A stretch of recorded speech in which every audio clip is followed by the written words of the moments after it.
Hello everyone, this is Alex Ipatov, and this is the video number 14 of the series on Rook Endgames.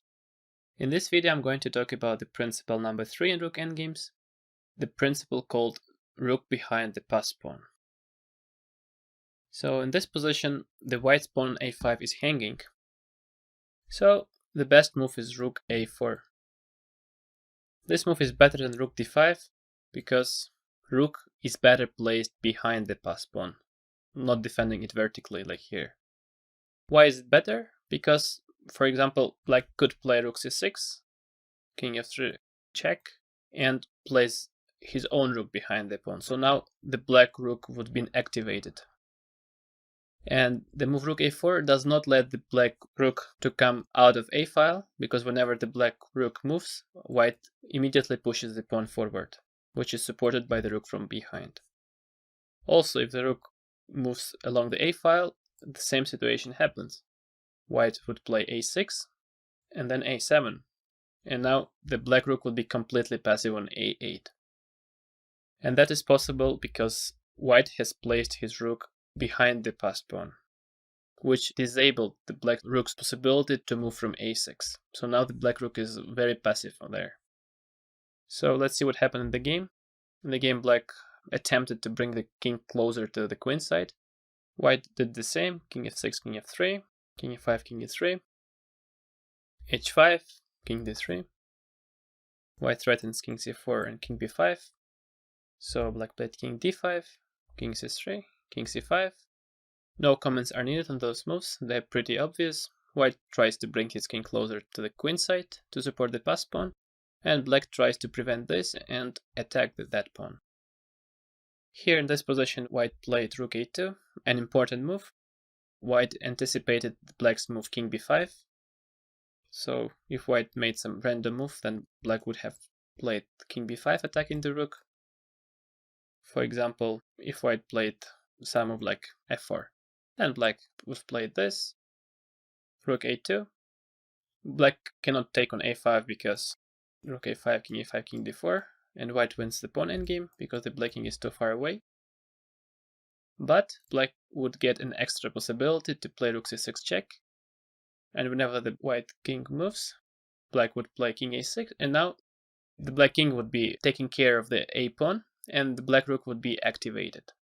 So that's why White played Rook a2, moving the rook away from a4. So now king b5 is not dangerous, because White plays king d4 first, Rook d6 check, with the idea to liberate the rook from the blockade of a pawn. King e5, the rook is attacked, Rook e6, and now king f4.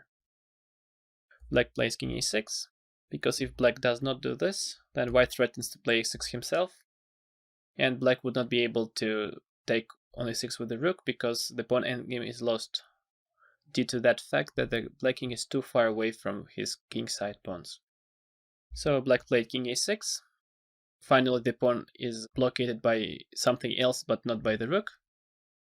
But it's not enough because now White invades with the king to the king side pawns, specifically to f7 pawn, and Black cannot organize proper defense with just one piece, with just one rook.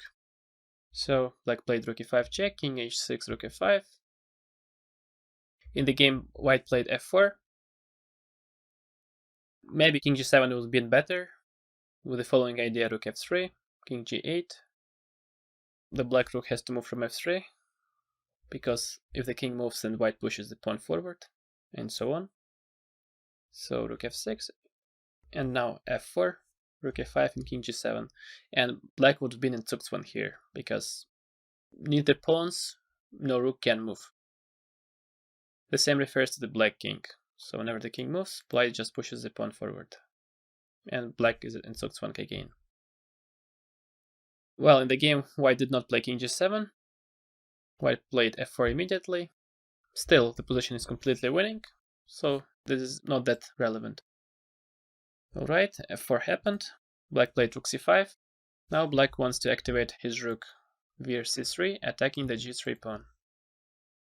So White played Rook a3, protecting the third rank. Black played Rook c7, and it became not that easy to win, because the rook on c7 is better placed on f5, because white cannot put black in Zugzwang here, because the black rook has too many squares available. Anyways, as I already said, the position is lost because white, first of all, white is a pawn up. Second, the white king is active, it's attacking. And third, white is going to bring the rook in order to attack the kingside pawns. So king g7, rook d7 took place, and now white destroyed the black's pawn chain on the king side by playing f5. Now pressure on the g6 pawn, so black has to take. And now after g takes f5, the h5 pawn is weak.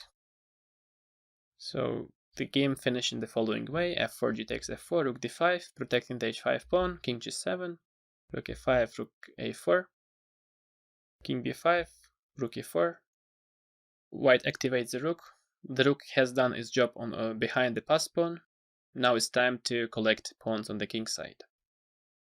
Black cannot take on a5 because of rook e5 check, transposing into the winning pawn endgame, where the black king is too far away from the king side.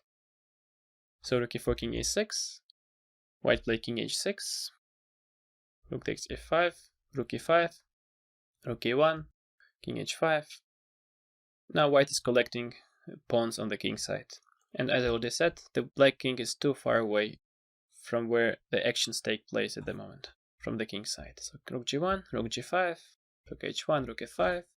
White is going to collect the second pawn, king b6, take, king c6, and after rook e7, black resigned because the black king is cut off along the e-file.